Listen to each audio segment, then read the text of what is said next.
everyone, my name's Hannah. Thank you so much for all the support on my last video, my A-level art sketchbook tour video. Today I'm going to be doing basically the same thing but with my GCSE sketchbook, so how I got a grade 9 in art GCSE. If you haven't seen my A-level video, go and check that out, it's really cool. Thanks for the support. I will give a quick disclaimer before we get into my GCSE work. My year group was the first year group to actually complete their exams after COVID hit, so we were marked like pretty generously, and I also have less work than like you probably should have to get a grade 9, because in year 10 my year group still had like lockdown and stuff. So do with that information what you want. I still think that this video will be useful, you just need more basically. But yeah, with all that said, let's just get right into it. Okay, so this is the only sketchbook that I had for my GCSEs, and everything else we did on like big pin-up boards, and we just submitted those basically. Those I don't have because my school decided to display them. I've got pictures that I can put up. But yeah, there's not really much I can say about that. So first we have my gorgeous mood board. So this was my theme, and then just like sub-themes in my theme that I wanted to explore. It's really very similar to my A-level coursework. It's all the same format that you need to follow. So if you can get like the format, then it's pretty easy, I think. I will say about this sketchbook as well, in my A-level I did a lot of like, I would print stuff out and like type things and print them and then stick them in. This one is a lot more like I did it by hand. I drew it in. For that reason, I like this sketchbook, and I do think you should do that over what I did in my A-level. I think it just looks nicer. Like at the end of the day, it's entirely up to you, and if you do it well, it doesn't really matter too much. So yeah. Then we have an artist mood board. So these were just artists I wanted to study. Mark Powell, I feel like everyone does Mark Powell. He's just like a biro pen watercolor artist. I had a lot of fun studying him. I didn't actually end up studying all of them. I just thought they all looked nice, so I put them in. Once again, observational drawings are so important. This is just pencil drawn, and then this was biro. Observation drawings are really important, just to show like your skill. So yeah, here are more observational drawings. I had a biro drawing of a guitar here, but I actually ripped it out and used it for my A-level as well because it was a good drawing. But yeah, just observational drawings. They're so good to have. Now, this was just a mixed media drawing that I did. So I've shown them like that I can do observation. This is just to show I can like experiment with different things and try new things. That's really all that is. This is basically just contact photos, just to show that I've experimented with angles and textures and colours, and that like I can take pictures. I didn't end up drawing any of these, I don't think, except the shoe. But again, it's just good to have like as much stuff as you possibly can. And this is the other page. This was my first proper artist that I studied, Audrey Flack. This was my drawing. I did it with Prismacolor pencils, I believe. It took me so long to do, but I'm really happy with it. Yeah, this is just an artist copy. So this was an attempt at like an inspired thing from Audrey Flack. I took my photos as my contact sheets, and then canvas compositions, I just zoomed into some of my contact photos. So yeah, this was an attempt at that, but then I never actually ended up drawing this or painting this. But I mean, I still kept it in here because it's good to show that like I was actively thinking about it, I just didn't do it. And like the photos in itself could be considered a piece of art. Again, this was like a setup to the painting I was gonna do. I was gonna do a big painting. This is just experimenting with media. So this is a Copic marker pen. This is biro. This was pencil, and this was colored pencil. Again, experimenting with media. They love that. And then I had a little analysis. Yeah. So then I moved into portraiture and environment. So just another mind map, very cute. And then another artist mood board. Peachy Avo's a really cool artist. I love them. Mark Powell again made it in here. So yeah, just research artists, explain why you like them, mood board your stuff, you know, visual mind maps. It's not always about like, I mean, a big part of it is the art that you actually make, but a lot of it is the planning as well. Antonio Mora is my first artist that I chose. Yeah, he does these portraits, and here was my copy of this one. As you can see, I didn't finish it, but that's okay.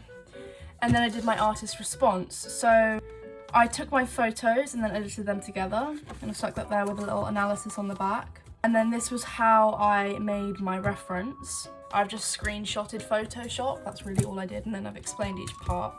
And then that was my final drawing for that. Then we were told to experiment with monochrome, and I took this picture myself and then edited it in Photoshop, made it monochromatic, rasterized it as well, and then it was like a mock of the final exam. So we had to do it in 5 hours. That was my painting. At this point in my life, I hated painting so much, which is why I didn't do the Antonio Mora painting, or not Antonio Mora, Audrey Flack. So I hated this a lot, and I just didn't put any effort into it, as you could probably tell. It's okay. I've got some colour swatches here. Mark Powell. Everyone does Mark Powell. To be fair, he's a great artist, love him. Again, just artist research why I like him. And then this was an artist copy. I actually did draw these on like old music sheets.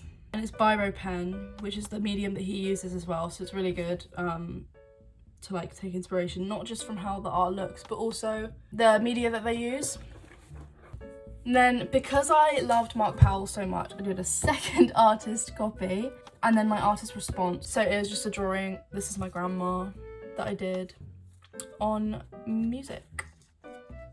Peachy Arvo, I love Peachy Arvo.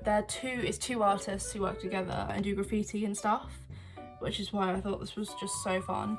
All of my research, I did so much research in GCSE, I really don't think you need to do this much.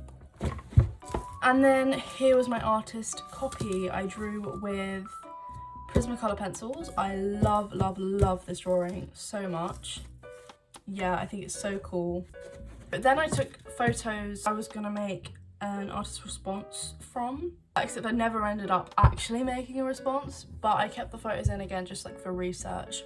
So we've just got photos, more photos, more photos of just graffiti, even more photos, and then I've written like, to create my response, this is what I've done. And then again, I edited some photos together in Photoshop of the statues and then also the graffiti, and I just put my process and like how I've done it, why I've done it. Next, we have my pitch pages for my final piece. I've just explained what I've done with each artist and why I've done it, why I like it, what I want to take like moving forward. Here's the second page, Mark Powell. Again, I couldn't figure out what to fill the space with, so I just put a little mind map in there because it looks cute. At this point, I was beginning to like have an idea of what I wanted to do. So I just started taking pictures.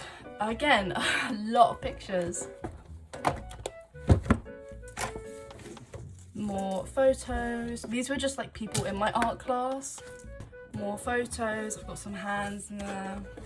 And then I narrowed it down to the photos that I thought were the best, which were these ones. And I've explained why I've done that. And then I really just began experimenting with the art that I was making. So this is Prismacolor pencil drawing, and I've just experimented with the colours behind it, and then I photocopied that drawing and done the same thing but with a colourful background instead. Just more experiments. This was watercolour, and again I've just photocopied it and used different coloured backgrounds. And then I began experimenting with biro. I came to love biro for some reason. Experimenting with biro, I actually drew my entire final piece, which I'm sure we'll see, out of biro, which is crazy. I then tried to do some double exposure photo shoots, but every single photo that I took was blurry.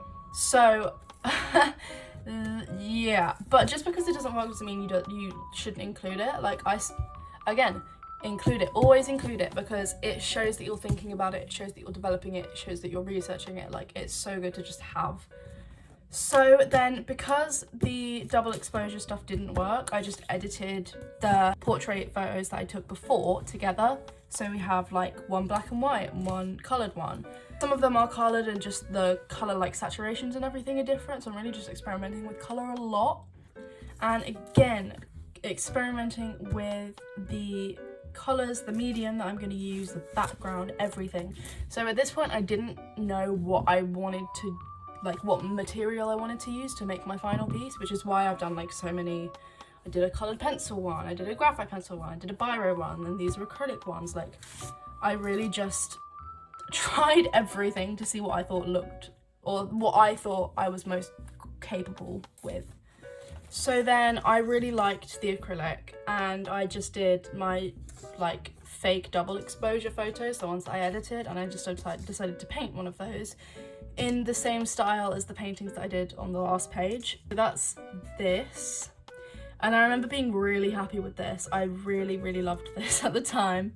And I had never really painted either, so this was very much like a new thing to me.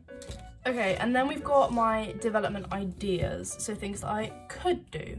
I explained my experiments, I explained what I want to do, how I've used Photoshop, so why I've done what I've done, and that's this whole paragraph. You can read it if you want. And then thumbnail sketches. This is the first time I've used thumbnail sketches in this sketchbook, but I would really use them more. They're really good, and it's a really good way of just getting your ideas onto a page for the examiners to see. Once again, I'm just like experimenting with the drawings that I've already done, this biro drawing that I had already done, and just kind of experimenting with like the composition.